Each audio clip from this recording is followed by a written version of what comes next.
Fight Club is turning 25 years old this year, which is crazy. It feels like it just came out yesterday. I was working at a video store and it was the movie for teenagers to watch, me being one of them.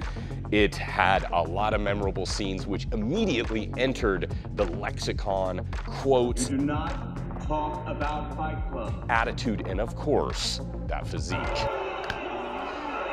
Not Edward Norton. Brad Pitt. And today we're going to be doing the workout, which has become one of the most iconic Hollywood movie physiques of all time. That's right.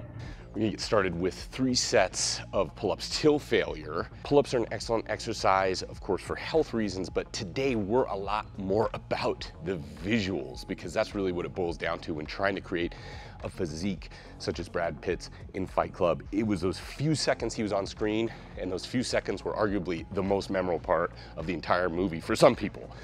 And you have to have a physique which looks extremely captivating on screen. Pull-ups are gonna be one of them. You're really focusing on the lats, really helps with that great V taper, the width. There's a lot of secondary muscle groups being worked.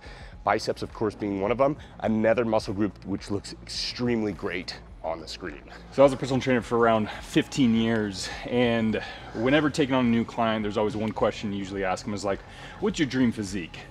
What is a physique that you want to emulate? And I would say the most definite answer, at least any of the male clients, would be Brad Pitt's physique from Fight Club. But he's only probably around like 5'8", 5'9", 165 pounds. If you look at it, the chest is puffed out. He's swaggering from side to side. It's the low lighting. He's sweaty. I mean, there's a lot of things that subconsciously go into creating a scene like that. He got the pump right before the scene started. And again, I mean, you have those 3 seconds, you gotta make them count. There's a funny story, I was just reading the autobiography from a director, Edward Zwick, who directed The Last Samurai and Brad Pitt in Legends of the Fall. And he was going over a scene with the lead, the female lead in the movie. She was kind of discussing where her performance is coming from, how she should get into the scene emotionally. It was kind of an intimate scene between her and Brad Pitt. And when he got to Brad Pitt and he asked him, Brad Pitt said, "How's my ass look in this shot?" So he understood. It's all about visuals, man. Yeah, you gotta look good. And it's so true because you only have so many scenes in a movie and you want to make every single one count. So even though that sounds kind of vain, he understood he's got to look good in all the scenes he's in, which obviously worked because we're still talking about it 25 years later. So we got finished with the back. Now we're moving on to the push-ups. Of course, working chest. Triceps is a secondary muscle group involved, and this is really one of those iconic exercises a lot of actors will do right before the scene, because it gets you really pumped. I'm already feeling really pumped.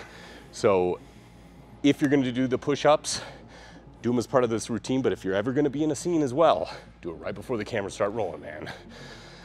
Gets that blood flowing, the muscles popping. Well, push-ups, a little bit of that sheen, spray on a little water bottle. And chest out. Chest out and get right under that light, the overhead light. There you go. True pro. 3 tricks to look like Brad Pitt in Fight Club. Instantly.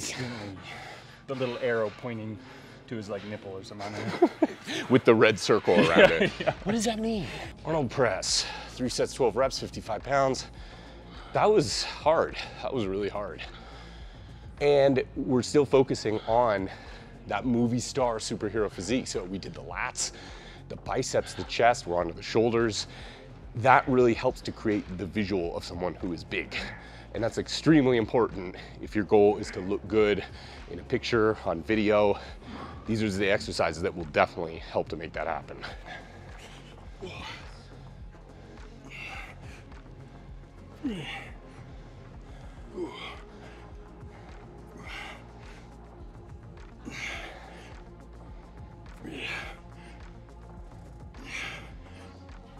Good job.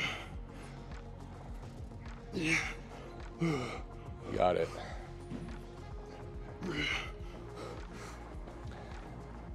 Nice. Oh yeah.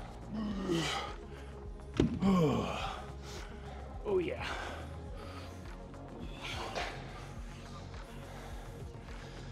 I don't think Brad Pitt's arms were that big in Fight Club. This is what happens when you get too ambitious to look like someone.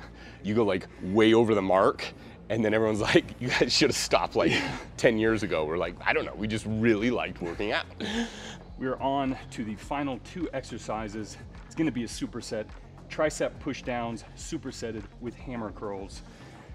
The aesthetics, the arms gonna play a huge role, of course. Got the tricep push downs, targeting, isolating the triceps. Moving on to the hammer curls, which is kind of like a hybrid of biceps and forearms. Grips in the neutral position, definitely getting a lot of the biceps from the flexion in the elbow joint, but also a little bit of that forearm work due to just the positioning of your grip and that neutral grip there. And really utilizing supersets, one of the goals, not only to get a great pump, because the body's flushing a lot of blood into a very specific targeted area, you're also keeping your heart rate up, because of course when you're going from one exercise, the heart's pumping, no rest, go right into another one, the heart is staying elevated for an extended period of time, hence burning more calories in the long run, especially if you superset multiple exercises in one workout. And utilize supersets in all your workouts is basically like getting a little bit of a cardio workout along with the hypertrophy. So kind of a 2-for-1 deal, and that's why supersets can be amazing to get in great shape and also just look damn good and have that Tyler Durden swag. That's what I was, that was the cool down set. Ooh, it's the final couple reps on hammer curls. Ooh, I think we may have gotten 2 Fight Club, as you can see. Ooh, there you go. Damn. We're ready to go underground. I mean, I'm ready to find Jared Leto and do some really evil things to him right now. I think it wouldn't take much to take out Jared Leto, I gotta be honest. The first rule of Buff Club is you do talk about Buff Club. Yeah. To all your friends. I was gonna say, get a good pump. Yeah, exactly. There you go. That's the second rule. That First is, rule. every rule is you get a good pump. Because there's only one rule of Buff Club. The pump. Yeah. Hey, I gotta be honest, this workout definitely gave a good pump. That's true. This is one of the hardest workouts I have done in a while, which you can't let it fool you. There's a lot of body weight, but when you're pushing around 210, 220 pounds, that's still It adds up. gonna get you. Yeah. That's a lot of weight. So thank you. I was gonna say Brad Pitt, but it's probably more of your trainer. But hey, man, you created an amazing character, and one that lives on today, 25 years later. Yes, he does. In our imagination, he may never die. In all of us, there is a Tyler Durden somewhere hiding. Yeah, let's just hope he's not trying to blow up buildings and be a psychopath. We have nice Tyler Durdens. Yeah. Our Tyler Durden just wants a pump. Yeah, exactly. He's all about the pump. He's just walking around shirtless with that swag 24/7. Yeah, not caring about chaos, not caring about radicalizing a group of young men. He's just getting a group of young men in the gym to get the pump. That's the Buff Club. That's our club. Yes. And that can be your club too. If you do this workout, and if you do all the Buff Dudes workouts. We should do this again sometime.